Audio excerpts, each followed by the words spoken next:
And thank you so much for hanging out with me. This is the Go Show, celebrating all things outdoors in this beautiful outdoor playground of the world that we live in. And you can find us on, the social media sites where we're streaming right now on Facebook and YouTube and the X. I commit this to you. After 11 years, I'll throw it out there. After 11 years, I'm telling you, I'm going to get this technology right. I'm going to. Yeah, you act like I act like I haven't done this before. Holy cow. Yeah. With YouTube, my YouTube went absolutely bananas yesterday. Just went crazy. It just decided to put all my podcast up as videos with just my logo playing. Oh, I'm better than that for you. And that's what I'm going to be. Continue to improve. And we are going to do this together. So thank you so much for hanging out with me on the Go Show daily. I'll say this. Your humble host of 11 years, Mike Russell. I can't stand it when people say on the daily. I didn't even know that was a thing. So we'll say with the Go Show live daily. We'll work on it, but it just doesn't sound like, as long as it doesn't sound like on the daily, I'm very happy with that. But this is it. It's outdoor programming 5 days a week. We're going to do a weekly recap on Saturday mornings. It's going to be amazing. It's going to be fun. Thank you so much for hanging out. If you're new, this is how we do it here on the Go Show. And again, we've been doing this for 11 years. So I really want you to understand how we do it. We have a stable of interns here. And that is intern Sarah, intern Beans, and intern Nuge. All of them are my kids. So they've graduated and gone. Intern Sarah's now married, career. She's a teacher. Intern Beans is up in college, and intern Nuge has no idea what is about to hit him in his summer here in high school. Yeah, as the third and final. So they are here around to help sometimes, and you'll notice when they are, because things are actually getting done. Yeah. Got a full slate. But in these 11 years, here's what I haven't done. And I'm going to be very straight with you. This is what I haven't done. I'm very proud of this. I haven't sold out.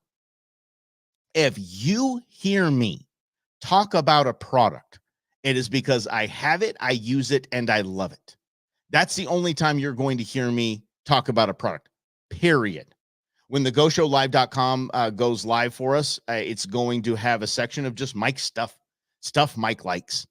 And at the very tippity top Girl Scout of that are going to be 3 very, very important products to me. And that is my Canyon coolers, my Slavo salt seasoning, and my Green Mountain grills. The reason why I've been talking about these products for years is because I've used them for years and they have not let me down. I have seen product quality. I have seen better cooking.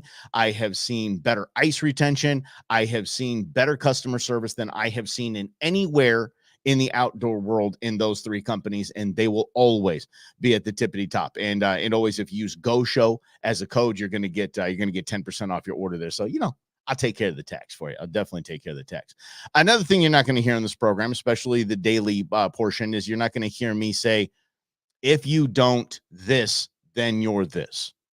One of the toughest parts about outdoor programming around is I'm telling you, if you're not throwing a Rapala hippy dippy dappity fumbly bump after your largemouth bass, then you're just missing out, boy. You don't know. You don't want to catch fish. You don't want to catch fish. No, you're going to hear, if I talk about a product, you're going to hear what I use. I don't throw expensive things because I don't think we need it. Yeah. When I talk about throw for the newbies, that's casting. I subscribe to the belief that my grandfather and your grandfather outfished all of us on something that might be 1 generation above a cane pole. Okay. And they were catching fish. They were on the fish and they knew what they were doing. So it's something that you're not going to hear from me and saying, you need to invest in this $500 rod and reel combo, any of that. And if you want to throw those, that's great. That's wonderful. The North American Model of Wildlife Conservation supports that and absolutely loves that.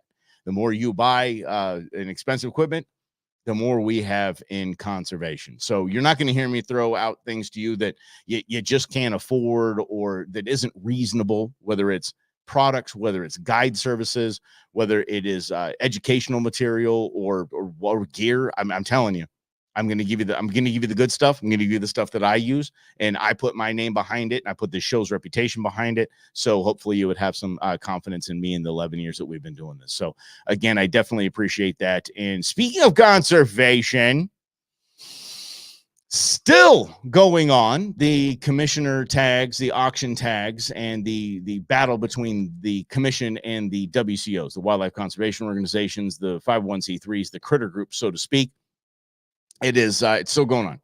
So it's still raging. We're going to keep you up to date. No major moves, I don't think, have been made. I have a board meeting tonight with Arizona Sportsmen for Wildlife Conservation, and that's a group of groups. So we're going to get I think we're going to get a good earful of what's going on with that. We also have a board meeting with Wildlife for Tomorrow, and get over to wildlifefortomorrow.org. I am the vice president. Again, I wouldn't send you anywhere that you shouldn't go. So get over to wildlifefortomorrow.org and see where you can help out and see the cool stuff that we got going on. We are the 501c3 fundraising arm for your Arizona Game and Fish Department. So even if you're mad at the Game and Fish Department right there, you're mad at the commission because of what is perceived as the future results will be with auction tags or without auction tags, then tell them whatever. Come over to Wildlife for Tomorrow. Play with the cool kids. Just like that. Let's get to this. Speaking of Arizona Game and Fish, this is a pretty big deal. I saw, and I want to have this conversation with you because I think it's important. And here on the Go Show, you're going to hear me say this quite a bit.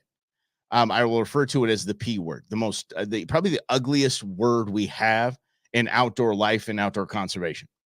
The ugliest word you could possibly imagine, and that is poaching. Period.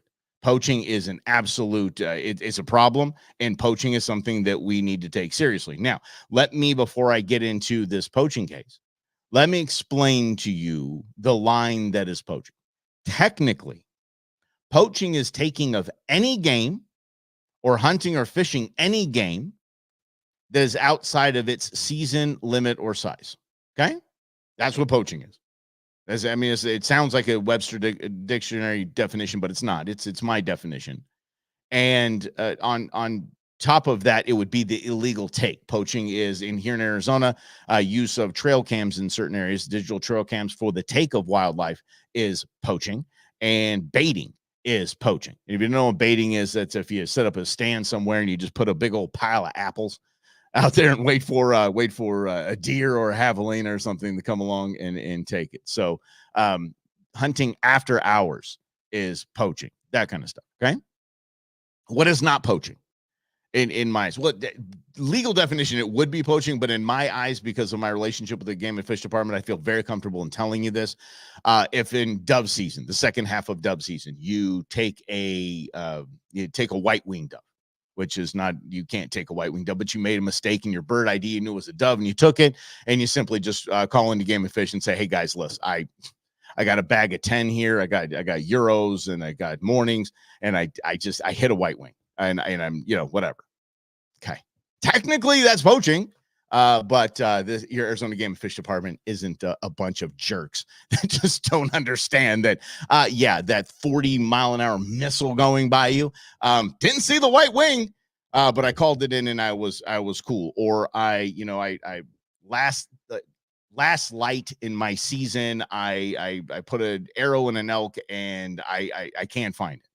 Again, not poaching. Call, communicate. Unfortunately, you have to call the Operation Game Thief line. You're not a game thief. You're an honest, awesome person. So keep that up, by the way. Okay. Keep being honest, awesome people. That's all I ask of you. Okay. An Arizona wildlife officer received a tip about a hunting guide that was purchasing liquid deer bait down in Tucson for the cool kids. Prompted by the information, the department launched an investigation into the individual's guiding practices. And through the inquiry, officers uncovered numerous blinds where the suspect's illegal activity was occurring during deer season. That's a big no-no. That's a big, big no-no. And we've seen this a couple of times in our outdoor world when it comes to like TV programming and influencers. These guys they will do anything to make sure that they have content, and some have been busted. I gotta tell you, those have been busted aren't the only ones doing it.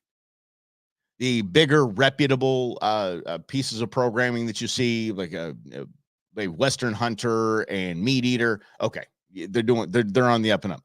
but some that are just online trying to be influencers and showing you everywhere they go, they're taking game every single shot. Oh, it's the last night of the hunt. That's always funny to me. The last night of the hunt. Oh, I got this.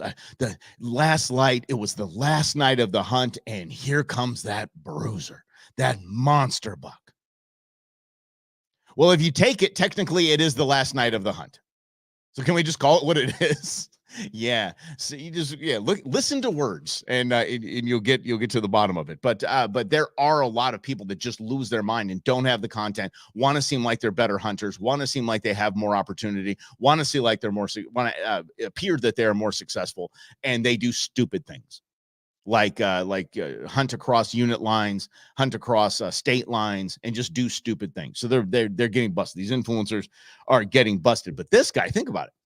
So this person had a guide service down in Tucson, and the guide service was I don't know if it's doing well, it wasn't doing well, or wasn't doing well. But I'll tell you what, if you were one of those people that hired that guide during deer season, most likely you saw success. Why?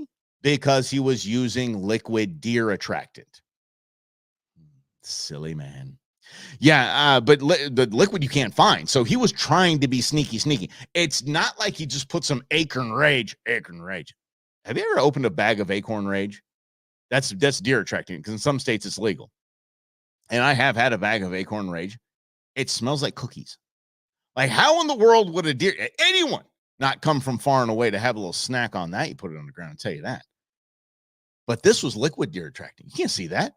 Just throw that down there. I don't know why it smells like doe urine out here. I have no idea. Yeah. Had asparagus for lunch. I have no idea. Went to the bathroom. Something. So, but anyway, sneaky. Obviously, this was planned out. Obviously, this was intentional. And obviously, he wanted to see success. Now, maybe this was and I'm not going to have him on the program by any stretch of the imagination, because he's a punk poacher. Stupid, mangy poacher, as they say in Lion King. And maybe his business was just starting, and he wanted to have this reputation. He wanted to have all these monster bucks down in Tucson, and he wanted to have, look at I have 100% success or 90% success rate. Either way, he did something. He got caught. And this is his verdict. He was found guilty. And this is where we are going to start to have a very serious conversation. Okay? All right, so let's get at it. So the verdict came down. There was imposed a fine of $1,800. Now you know right where I'm going with this, don't you? And a 12-month probation. Clutch the pearls. Oh, an 8-month probation for somebody as wicked as this person that wants to use deer attractant when you're not allowed to in the state. In addition, the Arizona Game and Fish Department held a hearing reviewing the individual's actions and voted to revoke the person's hunting, fishing, trapping privileges for, you ready for this? 5 years. Clutch the pearls again. 5 whole years. Wow. The individual was also ordered to pay a $9,318.12. Have no idea how they came up with this. It's government, as a civil penalty for the unlawful take of 3 deer, and further ordered the individual to complete a hunter education course before applying for another license to take wildlife in the state. Are we serious? Are we serious? This I have an issue with. And I'm very lucky that I have very good friends in the Game and Fish Department that I'm going to talk to about this. I've talked to a little bit about it, but it really gets me fired up. It really triggers me. You think about this. You put a guy on probation. Okay, cool. Probation's fine. Then Game and Fish gets involved, and they suspend the guy's fishing license for 5 years. A question I have for you. If someone is this nefarious, where they are illegally taking wildlife and know it. Oh, well, what if he didn't know, Mike? What if he's from the Midwest? And that's ignorance of the law is no defense. Sorry. You go to different states, especially you're going to run a business, you better check the regs. Okay? You think a person like this is going to really care if he has a license in his pocket or not? Oh, no, he's not. He's not going to care because he's a poacher. He's a stupid, mangy poacher. Period. It's the ugliest thing we have in the conservation world is poachers. The ugliest thing. And I mean, we can get into some serious, serious problems that are occurring right here in this state and getting worse by the day. And we'll talk about those in a moment. But think about this. So the guy to pay $9,000. Okay. I'm sure, because I know what guide services cost. Let's say, I mean, I'm looking at a guide for my my 7 West hunt in November. I'm looking for a guide. And I don't know who I'm going to use, but I'm going to start shopping around like we talked about a couple of weeks ago right here on this program.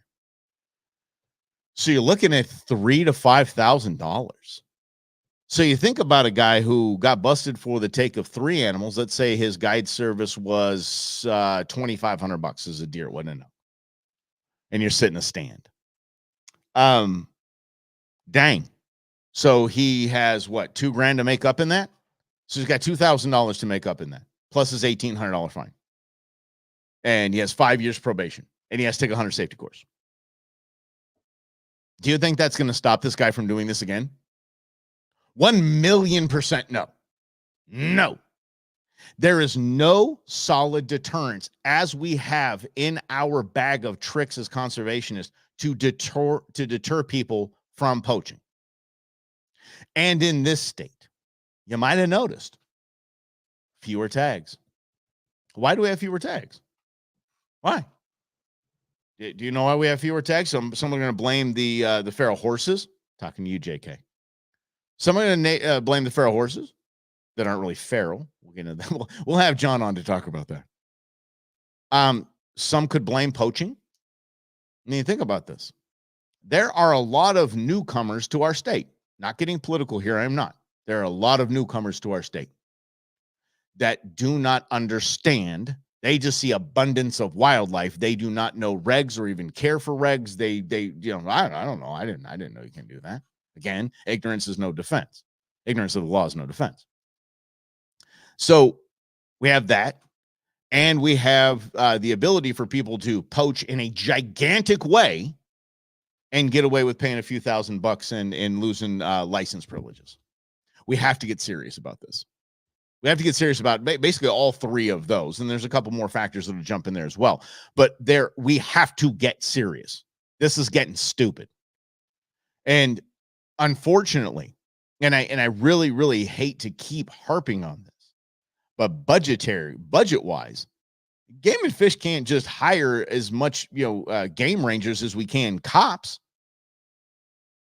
I don't know if you know, these unit managers are around the world known as game rangers. These unit managers are quite literally one man or woman operation in their unit in a lot of cases. So if they have a case where, like, I witnessed this, and I'll back up and tell the story. It was one day I was out near Arlington, and I was dove hunting. And I was just me by my lonesome little solo mission. And I see this white truck come up into a field, and they have no less than 5 guys in the back of the pickup truck with guns. And they're driving at probably, 4 or 5 miles an hour. And they're going pretty slow. They're shooting everything in the sky. Pop, pop, pop, pop, pop, not stopping at all. I get on the horn to Operation Game Thief. I get on the horn to the cops.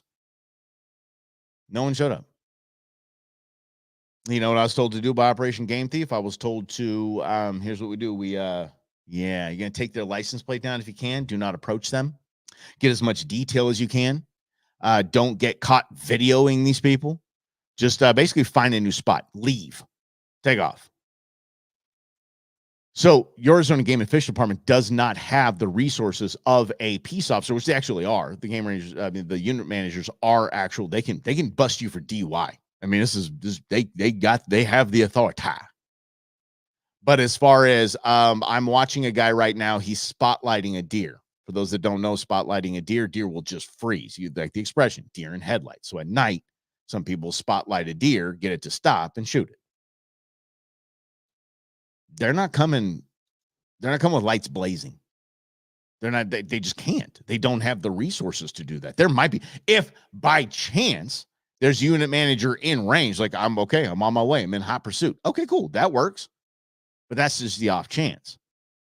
So we get down to, we don't have the funding to put 5 or 6 unit managers in every unit in Arizona. We just don't.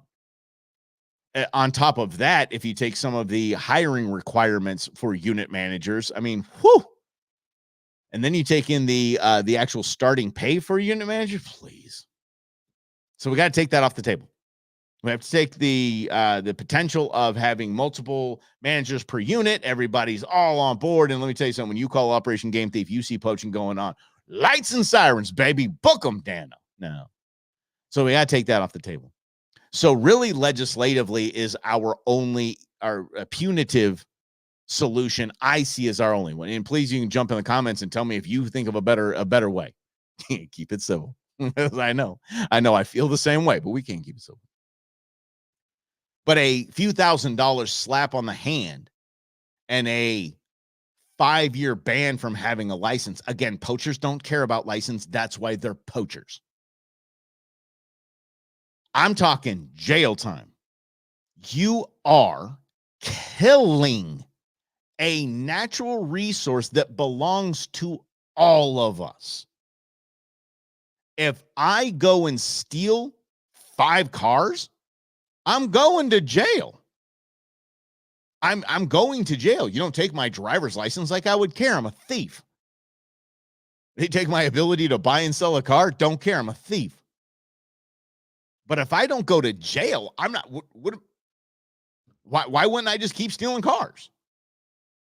Okay. I sold each of these cars for a $15,000 profit each, so I'm walking out with $75K, and you're going to charge me $9,000 for a fine. Do you see where we're at here? They're going to keep stealing.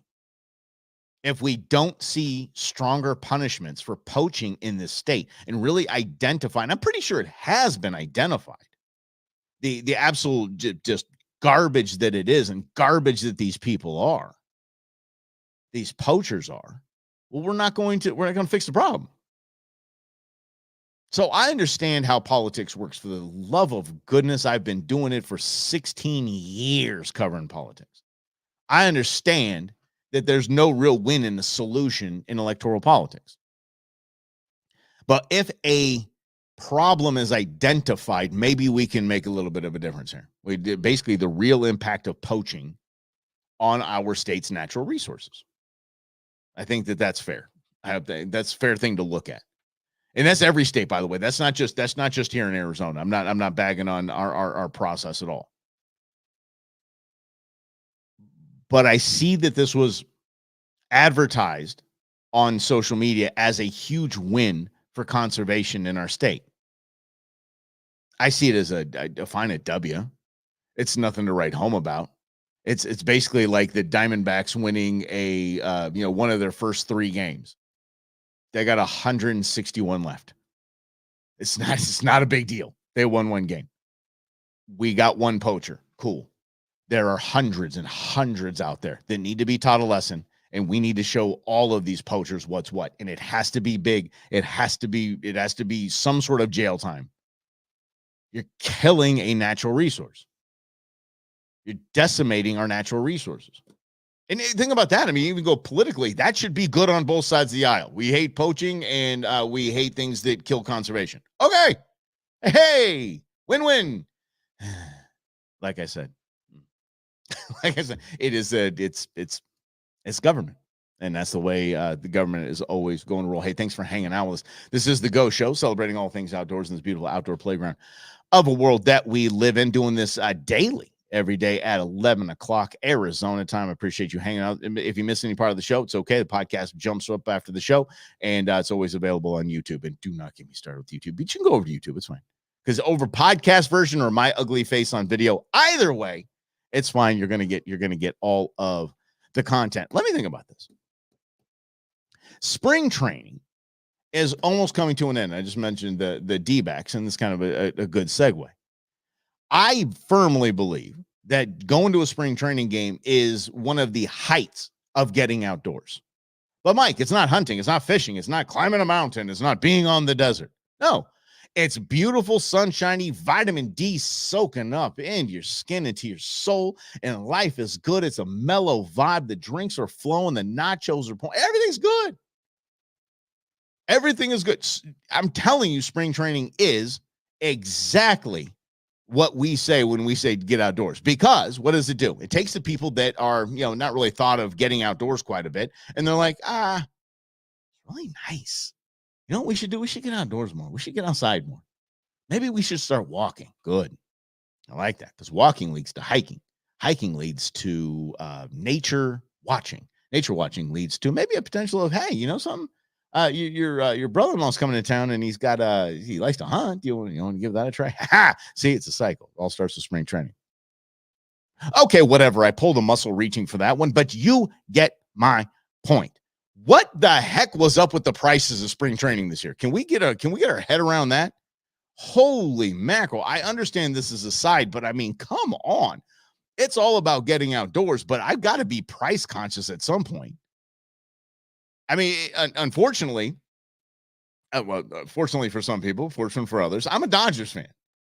And we signed bazillion-dollar contracts in the offseason. All of a sudden, my $8 lawn seat turned into an $80 lawn seat. Is what? Oh, did you just happen to put a zero there like we wouldn't notice? Just put a zero at the end. It's okay. They're not going to notice. So, holy cow. I mean, that's cost of entry is terrible. But once you're there, you're there. And I always say that about hunting and fishing. There is a cost up front to those sports. It's still cheaper than golf. I'm not kidding. If golf is your hobby, I'm telling you, you're spending more. You have more of a spend every year than we do hunting and fishing. And some will laugh at this, because I know some people that listen to this program that put probably more than most people make in a year into their fishing rigs every year. So I do understand that. But for the vast majority of us, hunting and fishing is, and obviously hiking is free. If you want hiking shoes, maybe it's going to cost you, $50 to $100. But then that's it. Then you just go. And see, if you have your fishing equipment, then you just go. Then you just, it's just this small maintenance. But spring training, no, it's not like you can buy a ticket and just keep going out to spring training, for the love of grief. Woo! Like, I expect the $15 beers and you expect that. We've been conditioned to expect that. $80 lawn seats. Holy mackerel. But it prices everyone out. And that's really the same for outdoor gear. And that's what I mentioned a little earlier in the program, is that I subscribe to the philosophy that my grandfather outfished me with one generation above a cane pole. He didn't need all of these cool gadgets. He had fish finder. What are you talking about, a fish finder? Depth finder. We just went until the boat stopped and we all fell down. We didn't know we didn't know there was a log there. Who put a tree down there? No idea. But they all outfished us. They're all crushing fish, record fish, big fish, plentiful fish. And they didn't have anything as far as the latest and the greatest. I mean, there's a few things that make it more fun, but don't price yourself out of this. So what I'm going to say is one of our first shows that we do this daily. What I'm going to say, and I'll keep reminding you of this too, and I hope you come along with me on this. Don't price yourself out of it by watching others, maybe the TV programs or seeing things online, and think that you need to spend a lot of money to do what we do. You don't. You really don't. Used is fantastic. The only thing that I wouldn't recommend in used department is a used compound bow. That's the only thing that you'll ever hear me say, you might want to stay away from used on that, because you don't know if it's ever been dry fired. So I would just stay away from that. Unless it's from a buddy of yours that says, no, man, I never dry fire this. I just got a better bow. I'm going to sell you this one. Fine, cool. But always look for used. There is no reason to say, I want to get into fishing and then go blow $500 to $1,000 and then realize, whoa, it's different than you expected it to be. Whether it's better or not, it's just different. And then now you're out this money and you're, yeah. So buy used. Better than that. I'm actually going to give you a better than that. Here it is. Borrow. Yeah. Any of my buddies can holler at me right now and say, hey, man, can I grab a few fishing poles? I'm heading to lake. Yep. Hey, man, can I borrow the kayaks? Yep. Hey, man, can I borrow the jumping jack? Yep. Of course. They don't have to put out the money that I've spent. It can all be not community property, but I mean, for the most part, it can be here. Try it out and then buy your own gear. If they're like they're my buddies Paul and Zach, that keep borrowing my shotguns every season. I'm like, okay, now it's about time. It's time for you guys to get your own shotguns. I think you got the dough. Being as you're in Florida right now as a major league ball player, I think that you can probably grab your own shotgun. So, but I love lending things out. I love it that people are borrowing before they buy. It makes nothing but sense. Yeah.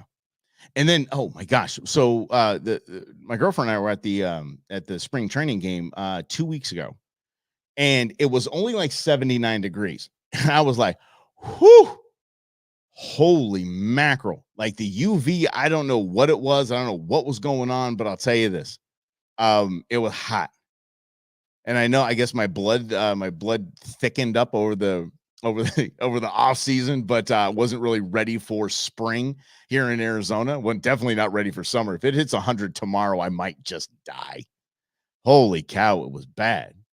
But it got me thinking about this.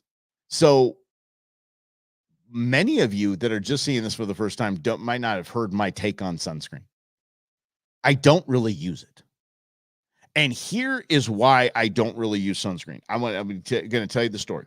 I was out fishing on kayaks out in La Jolla with my buddy Kevin Nakata, the Sea Samurai. Hi. He started laughing when I asked him if he wanted some sunscreen. I was just putting some on. I was like, "Here you go, dude." You know, this is years ago, years and years ago. I say, "Here he goes." He goes, "Nah, I don't use the stuff." I go, "Quite. A, you're Asian. B, you're on the ocean almost daily. You don't use sunscreen." He goes, "No, I just have these UV long sleeve shirts, and I wear the little ninja thing and the hat." And he's like, "Wear pants?" He goes, "I don't. No, sun doesn't really hit my skin." He goes, "What's worse for your skin, do you think?" He said, "Getting some UV rays that are natural, or putting." And he grabbed the bottle and he started reading the back of it. And he said, "What's worse, letting this absorb into your skin, or getting a sunburn?" And I'm like, "Oh."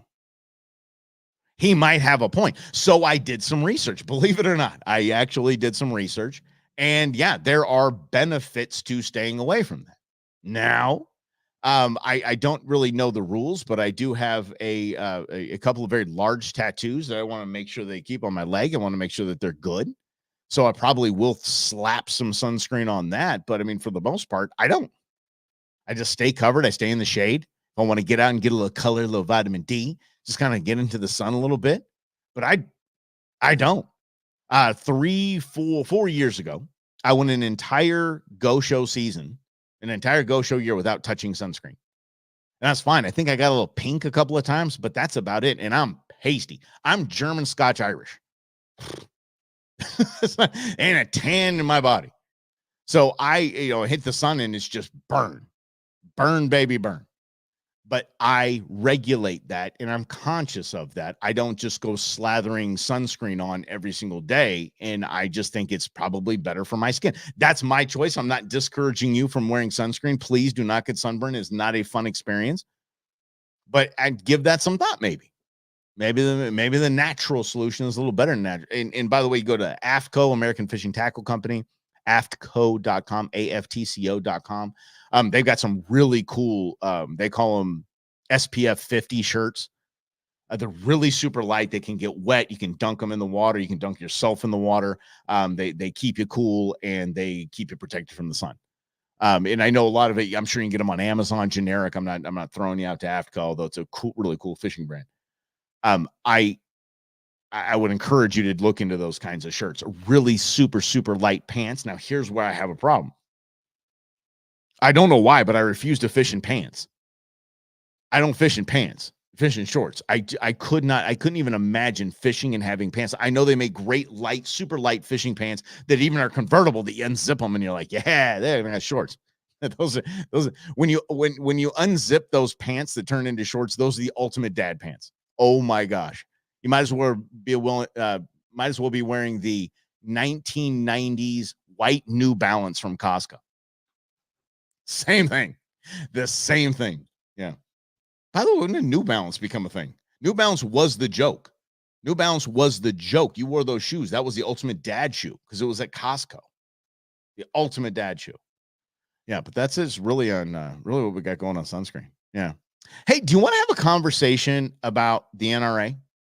I would like to have a conversation with you about the NRA. And as a matter of fact, I'm going to invite my buddy Travis, who is an employee of the NRA. And maybe we can talk to him tomorrow, or maybe you and I can have a discussion tomorrow about the NRA, and then we can have him on to maybe sew up some ends, right? Okay, let's do that because I think it's an interesting day. There's a lot of changes going on. Again, I'm not promoted by the NRA. I'm not getting paid. I just want to have a talk, a real grown-up talk about the state of our outdoor world in the shooting sports and firearms. I want to have a real grown-up discussion. If you'd like to have one, let's do it tomorrow, shall we? That's right. Well, again, we're going to do this every single day at 11 o'clock, Monday through Friday. Saturday is going to be a recap of the week show. And then Sunday is for rest. Thank you so much for being here with me. Keep chiming in on the comments. We'll stick around for a little bit after the show. But thank you for being here with me right here on the Go Show. Have a great afternoon, everybody, and get out if you can, especially the spring training.